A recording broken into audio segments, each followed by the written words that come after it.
There you go, Barbara.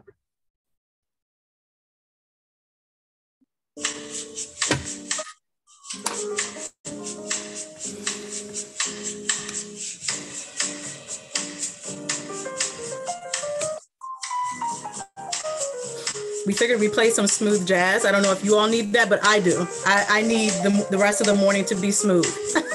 No more technical difficulties, no more Zoom having a mind of its own. Exactly, no more Zoom. Maria, I see you. No, it's okay. Yeah, I think we're having people come where they feel is best. So.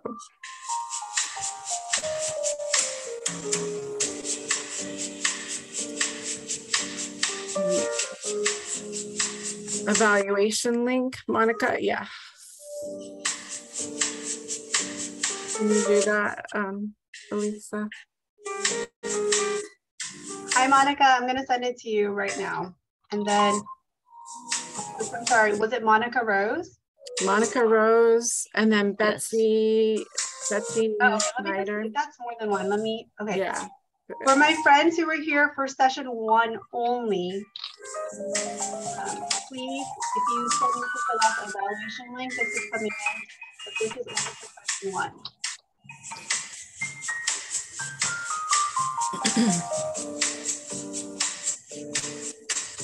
And we're going to get started right at 10:30. So it's about 2 more minutes.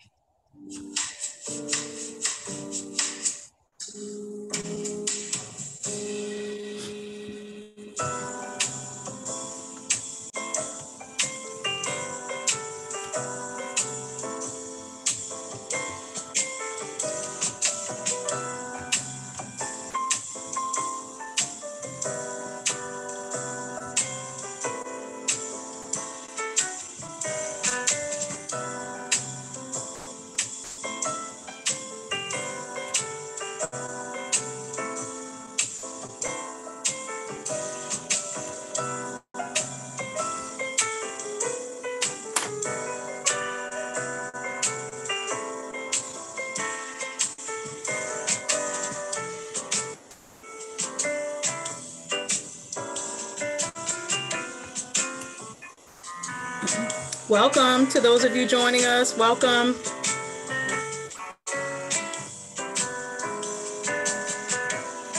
Elisa's putting the capture sheet in the chat.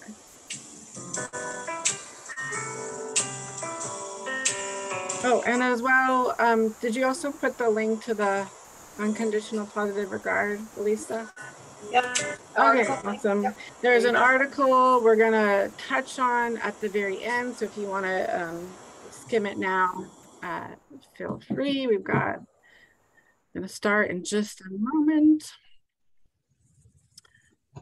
Like part 1, this is sort of a short appetizer on the topic, but we hope that you'll walk away with some renewal, some new ideas, and new ways of looking at things. All right, Mary, if you are ready, I am. It is 10:30. Yeah, let's go. So my name is Mary Hart. I am a learning and achievement specialist. Those of you that are just joining, I support the Quince Orchard cluster. Before that, I was a consulting teacher for 4 years. And before that, I taught 5th grade and 2nd grade. So good morning, everybody. I am Asha Jackson. I'm also a learning and achievement specialist. I support schools in the Paint Branch cluster. And like Mary, prior to being a learning and achievement specialist, I was a consulting teacher for 4 years. And prior to that, I was in the classroom for 15 years, teaching grades 1 through 4.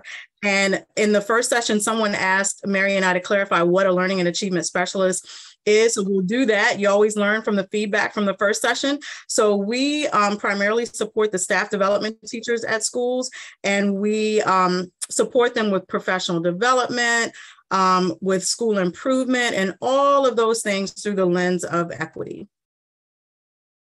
Oh, I'm sorry. Sorry, didn't mean to click. No, that's okay.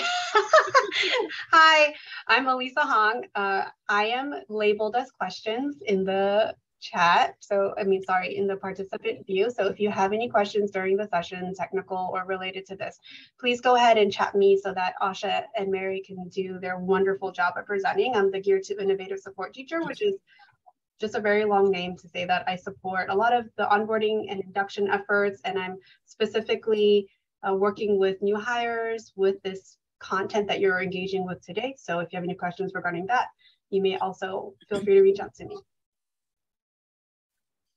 Okay, so as mentioned, I think we mentioned several times about the capture sheet being the link being put in the chat. The nice thing is that it follows the sequence of the learning that we're going to do in this training. But if anything, we have learned this morning to have a plan B, C, and D. So if for whatever reason the capture sheet link does not open or you're having difficulty, there is nothing wrong with a handy dandy piece of paper and a pencil for you to jot down your thoughts and whatever is resonating with you. But we are hopeful that you will be able to open the link to the capture sheet.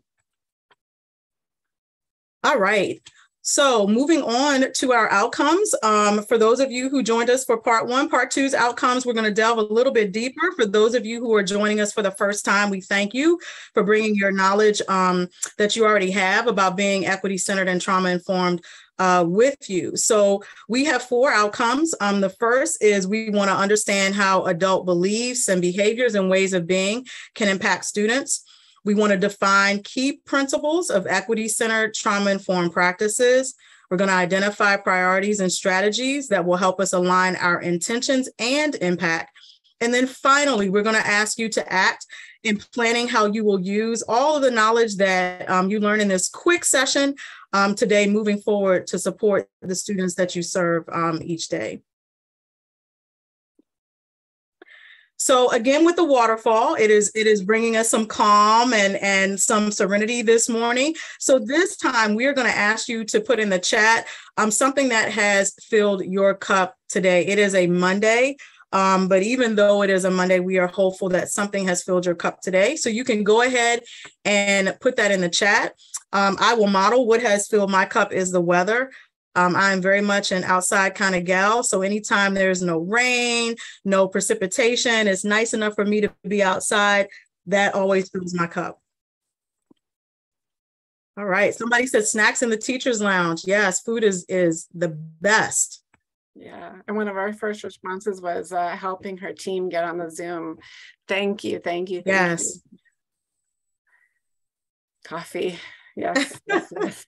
The colors of the trees, I agree with that. Yeah, good sleep. Oh God, sleep is everything. Gift of time, nice. I know a lot of schools are giving teachers some choice today. Yes. Michelle, I'm wearing jeans today. It's so exciting. I'm sorry. No. Jackie Sutton, I'm just coming on. I didn't get a chance to sign up for it, but I'm always interested in topics like this. I think it helps me with understanding the children. Well, we're glad you're here. Thank you so much. A song from your teacher of the year. Yeah, oh, nice. Beautiful. Nice. Awesome. That made me happy. All of that cup filling made me happy. All right. So thank you for sharing. Yes. So we're really here this morning to help build our capacity as teachers, and how we're going to do that is by exploring the equity-centered trauma-informed education. We're really founding on the work of Alex Chevron-Renee and her book by the same title. So what you're going to see on the screen are 6 principles of equity-centered trauma-informed education, and that's really what grounds the work and grounds what we're sharing with you this morning. So take a moment to read each principle as I bring them up. So the first is that we are working to be anti-racist, anti-oppressive, and so taking that lens in all we do, not questioning does racism show up here, but how is it showing up here and how can we counter it? The second is we are working to be really asset-based. So shifting the lens from what's wrong with kids, what's wrong with us, to what are our strengths, what can we build upon? And neither the students nor us are broken. We don't need to be fixed. We need to be supported, and they need to be supported.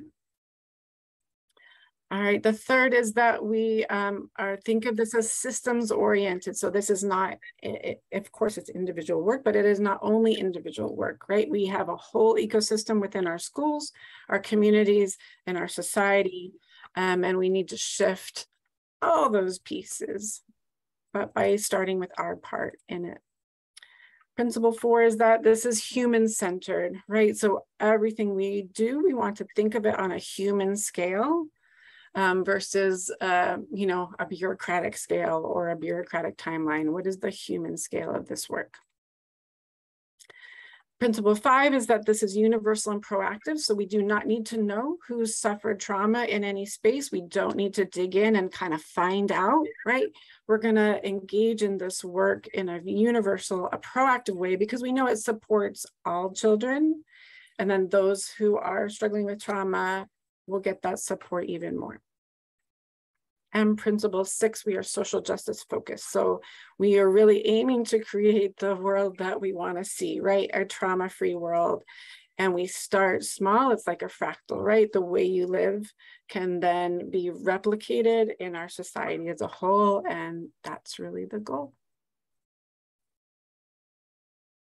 All right, so we used this metaphor in the first session. And so just coming back to it, we're thinking about trauma glasses, because glasses bring things into clarity, right? Sometimes we don't even know that we're not seeing things clearly.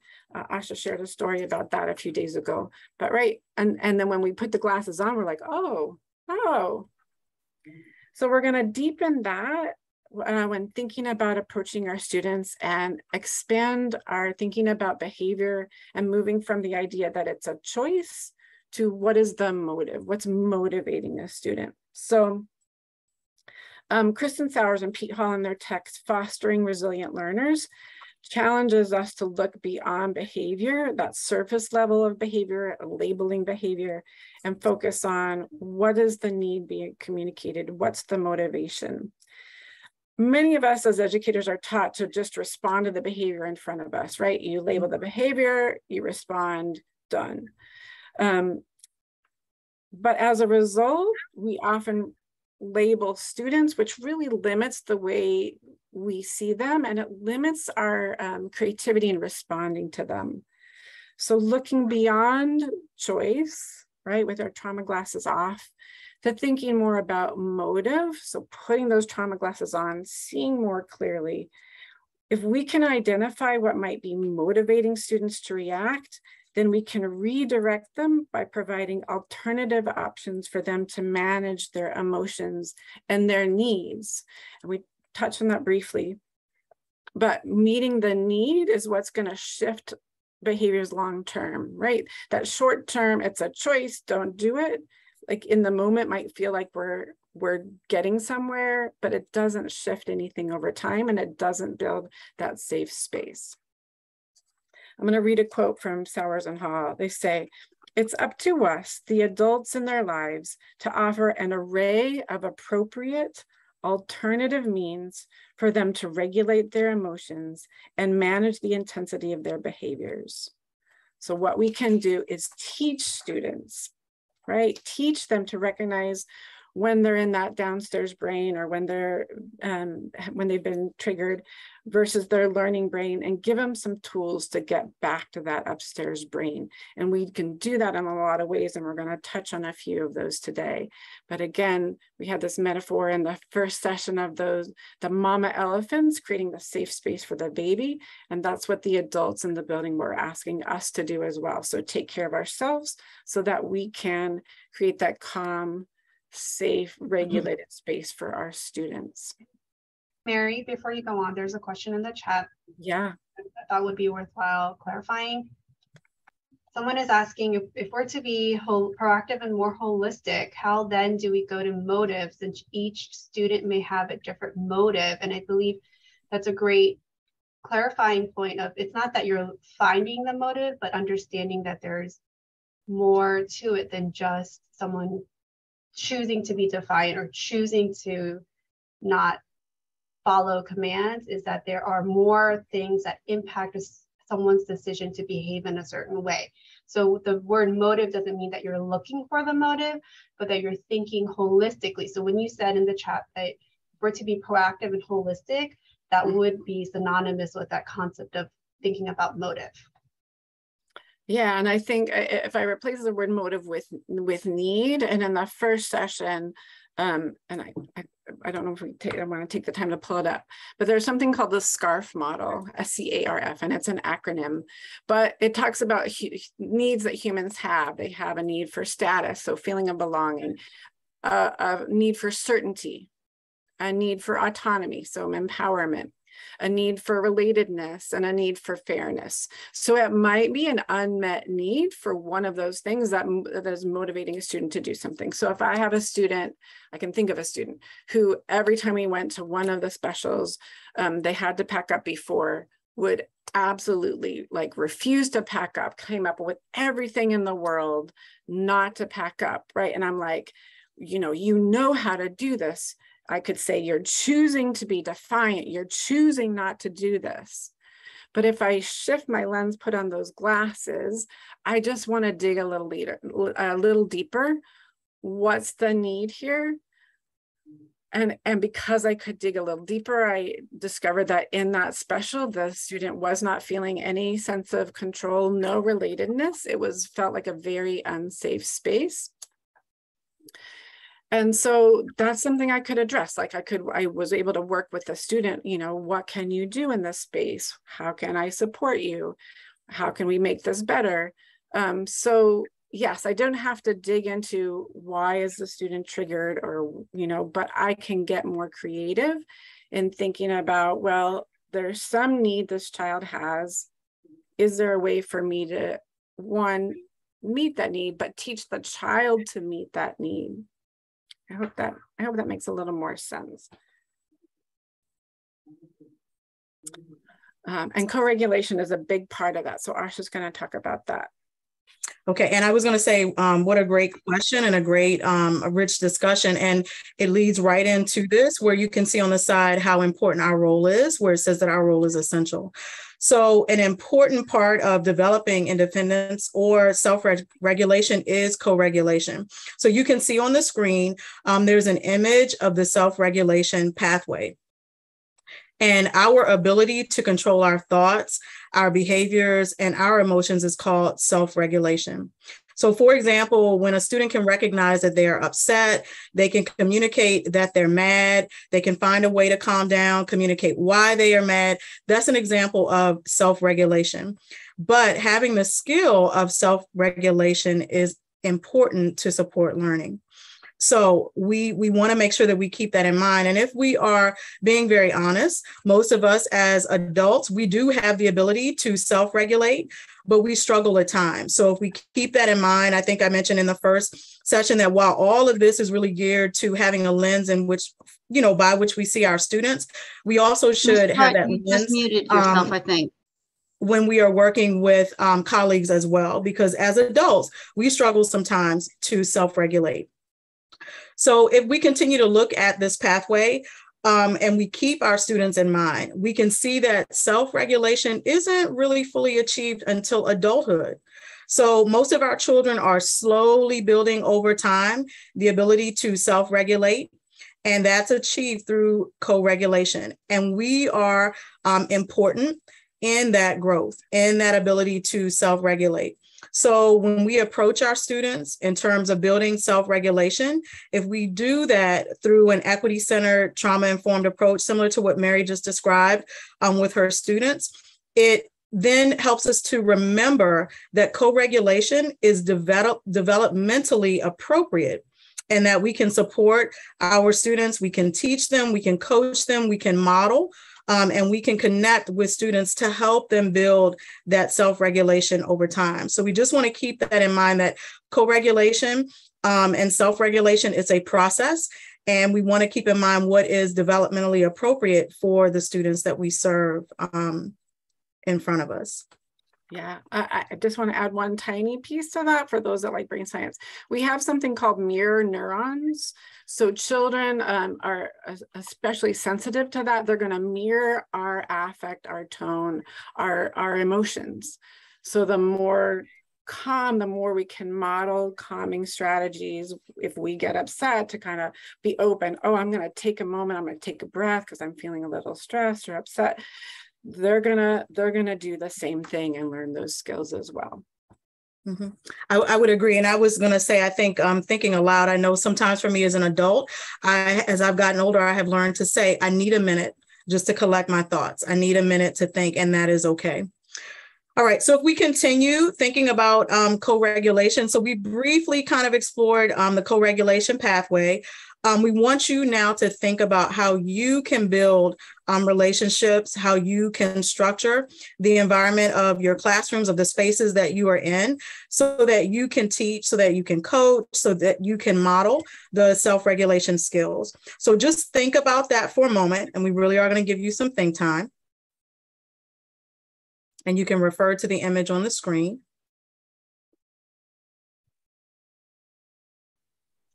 And if you think about the 6 principles that Mary went over a few slides back, as the foundation, they're also on the side of the screen, just as a reminder. We're going to give you an opportunity to share in the chat what some of those ways would be where you're able to help the students that you support and that you serve co-regulate in the spaces that you are in. So go ahead and reflect. Think about that pathway. Think about what's appropriate. And then go ahead and start putting in the chat some ways that you can create a space and an environment that helps students on the pathway of self-regulation. Yes, someone said consistent routines. Yes, safe and trusting spaces. We need that as adults. I always go back to that. We need these things as adults as well. Morning meetings, critical.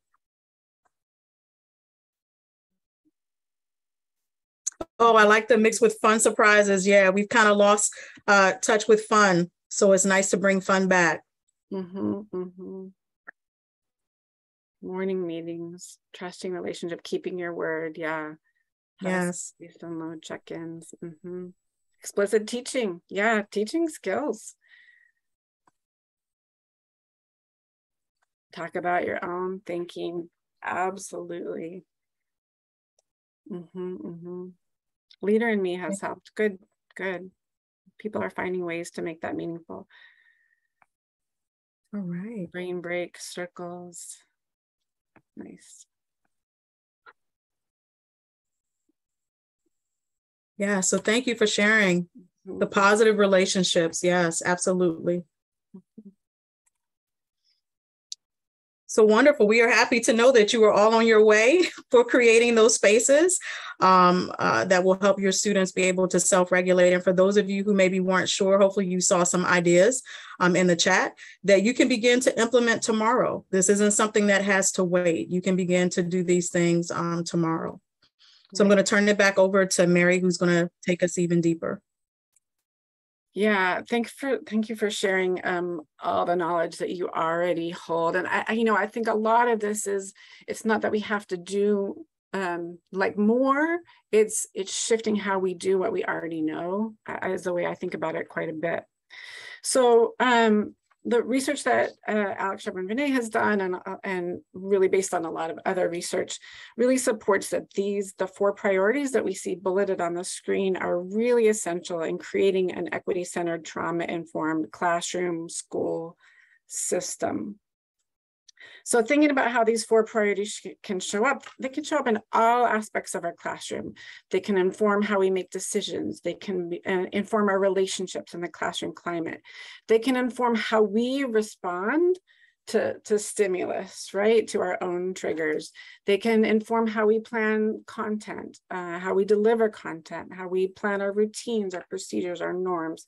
So they can play a role in all of these. And I think it just, if we move with some intention and pause and think as we're going through our day, that can really help. So we're going to give you the opportunity to delve into these priorities using a resource, which is linked in your in your capture sheet, because we want you to consider why these priorities are important for this trauma-informed classroom space and discuss how they show up in your classroom and your school.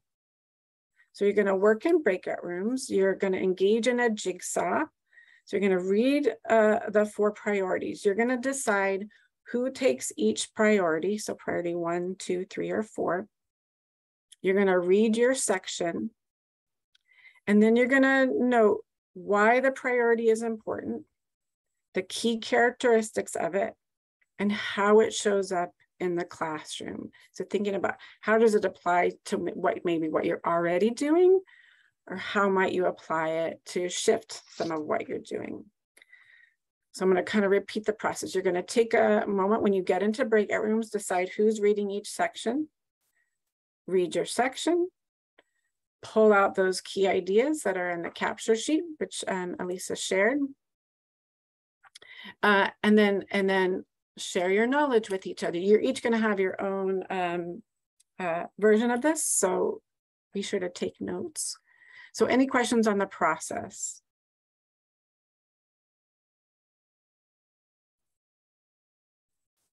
All right, we're gonna give you about 8 minutes in the breakout rooms. That's a short read, and pull out what's essential and then have your discussion. And we're gonna go ahead and open up those breakout rooms.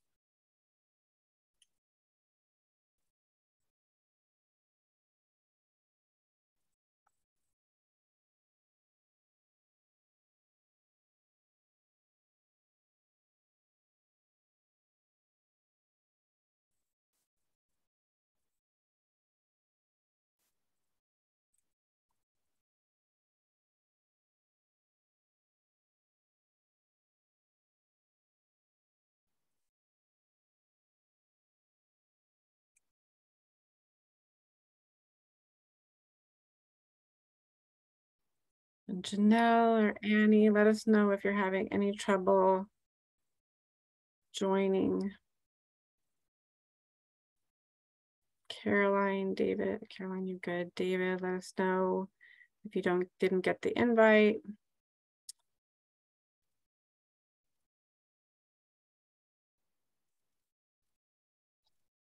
Hey, Stacy, you doing okay?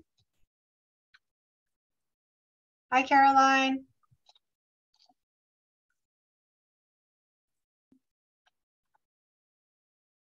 Stacy, did you see your breakout room invite?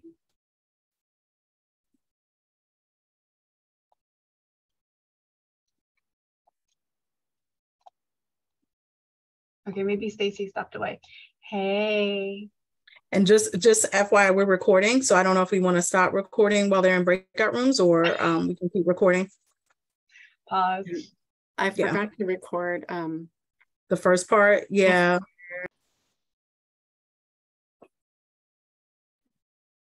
Welcome back.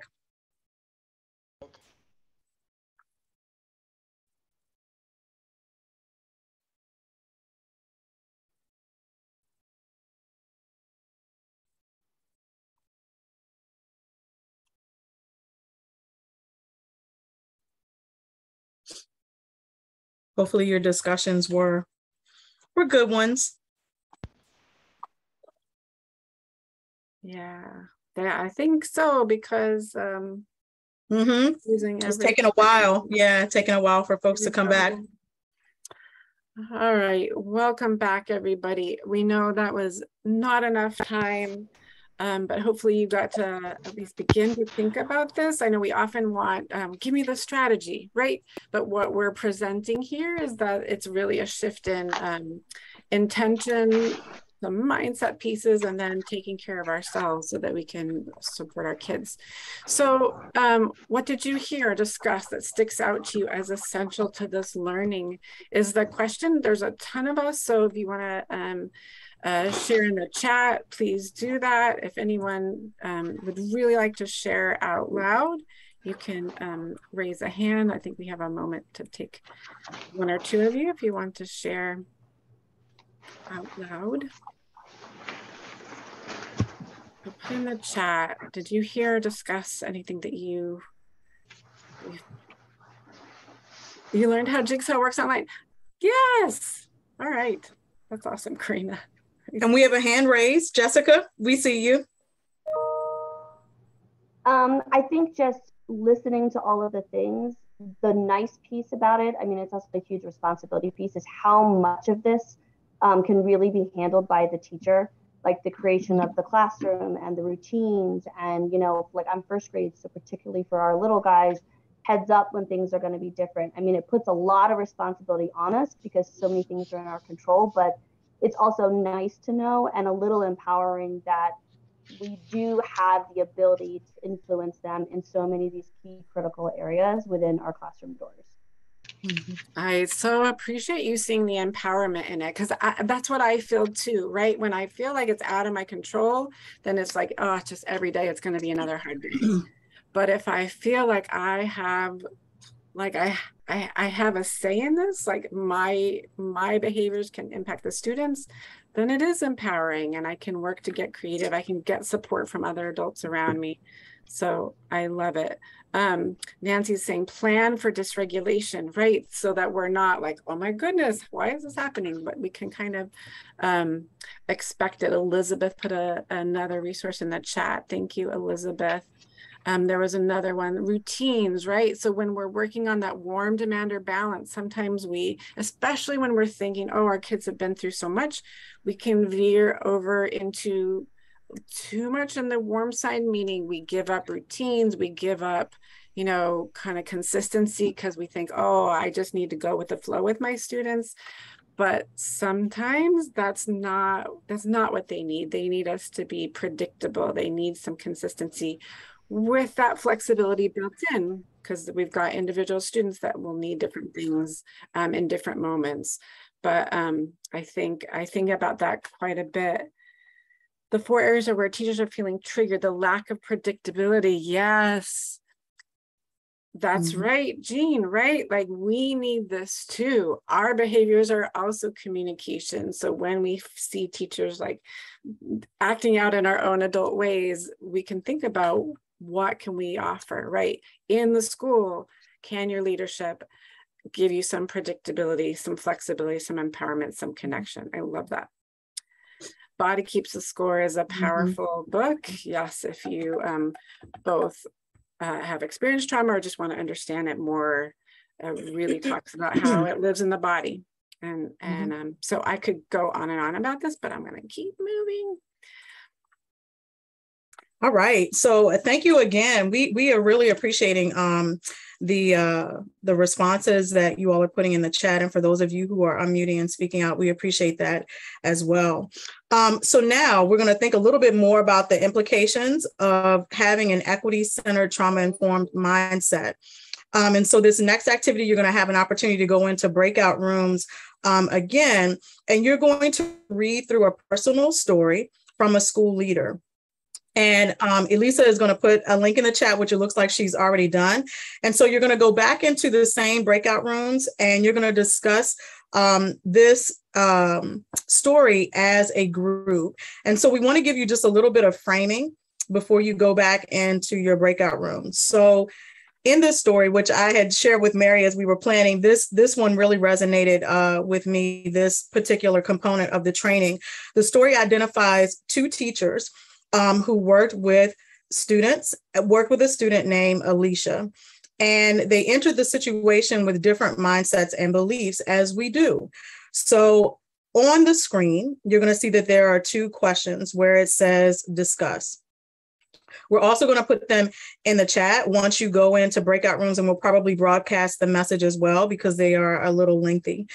And what we're going to ask you to do is to read the story, to think about the beliefs and the mindsets that the 2 teachers have as they work with and as they approach and support Alicia. And for the second teacher, we want you to think about, given the learning that you just had, although brief, where you see evidence of predictability, flexibility, empowerment, and connection. So again, you're going to go into breakout rooms. We're going to give you a little bit of time. You're going to read the story. You're going to think about both of the teachers and how they approach Alicia. And then we want you to pay close attention to the second teacher's approach in terms of those 4 components: predictability, flexibility, empowerment, and connection. So any questions before you go into breakout rooms again? Okay, so I think the link has been put in the chat and the breakout rooms are already created. So we are going to, there you go. They have been open. So go ahead and feel free to join. And we will see you back in about 6-7 minutes. We'll come back to the whole group.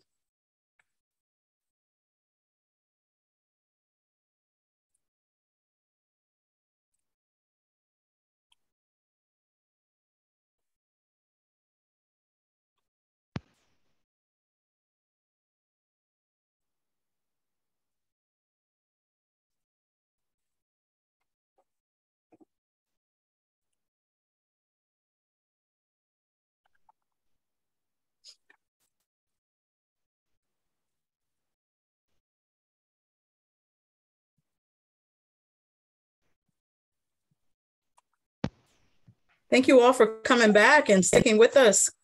I don't take that for granted in Zoom land. So thank you for coming back.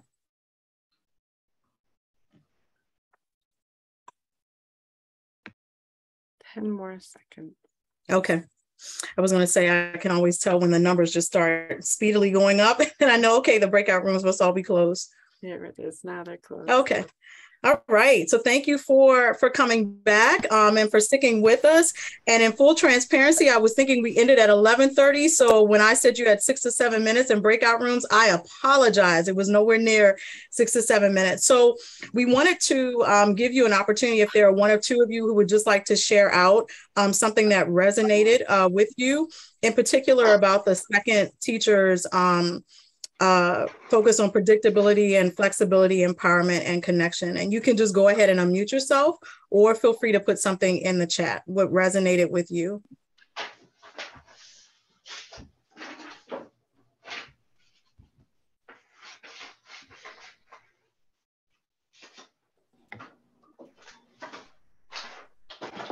Okay. All right. I'm trying to, oh, was someone going to speak? Okay.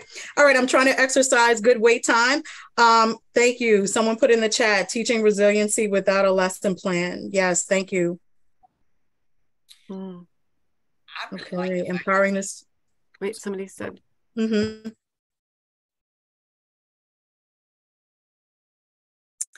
Okay. Lots of say I would like, but then I couldn't hear you after. I like the fact that teacher number 2, you know, had empathy, but empowered her and letting her, you know, be a class leader by giving her tasks that really helped her.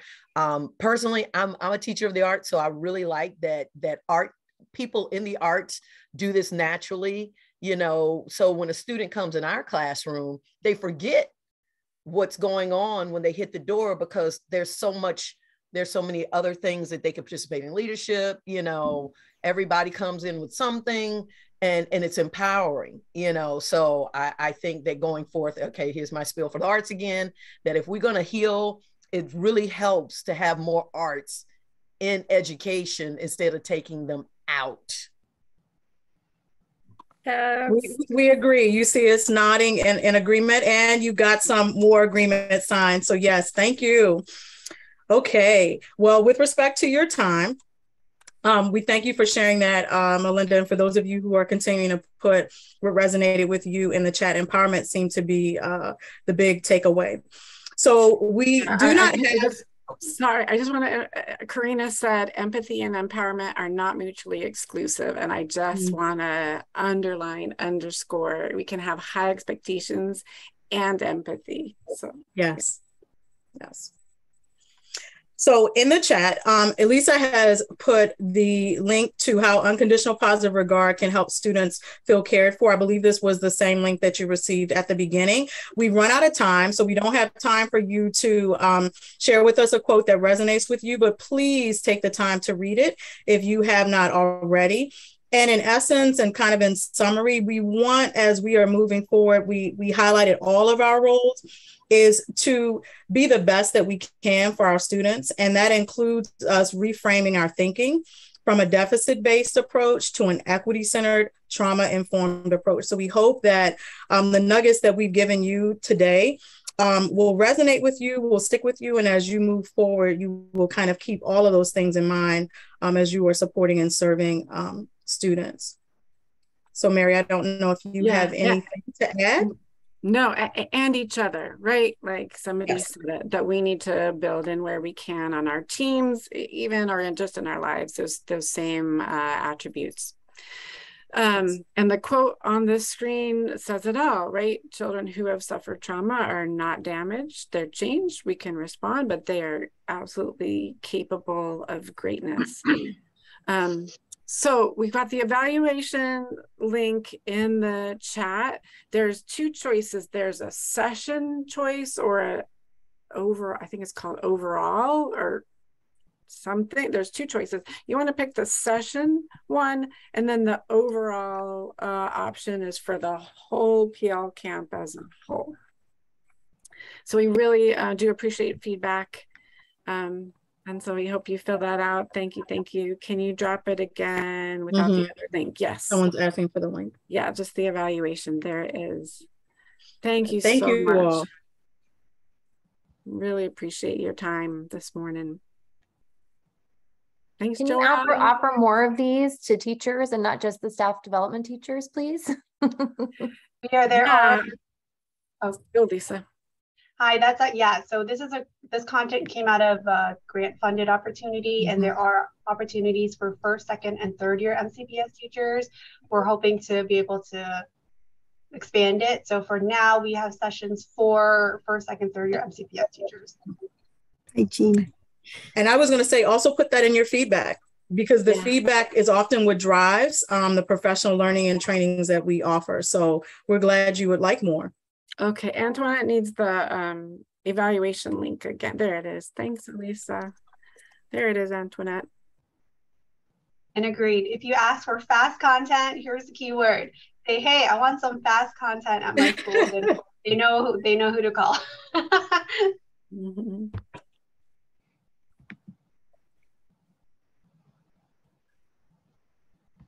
I attended both of your sessions and they were great. I just want to make sure I'm responding to this one. This is the strategies session, correct? Yes, that's right. Thank you. Thank you. And Karen, yes, mindfulness is definitely a huge part that I think that for the adults, right? How do we engage in that? I'm teaching a session at QO High School this afternoon on that exact thing. So yeah, only so much we can do in 45 minutes. Yes. Thank you for your understanding. We appreciate that. We were talking about that as well. And Michelle, yes, I totally agree that old teachers like me need it as well. Mary. Oh, Antoinette, shoot. I don't know. We didn't. Yeah, I'm not sure either, because we have not taken the evaluation, but maybe that's feedback. Yeah, I think just change them. Yeah. I guess that's what I would say. Thank you, Patricia.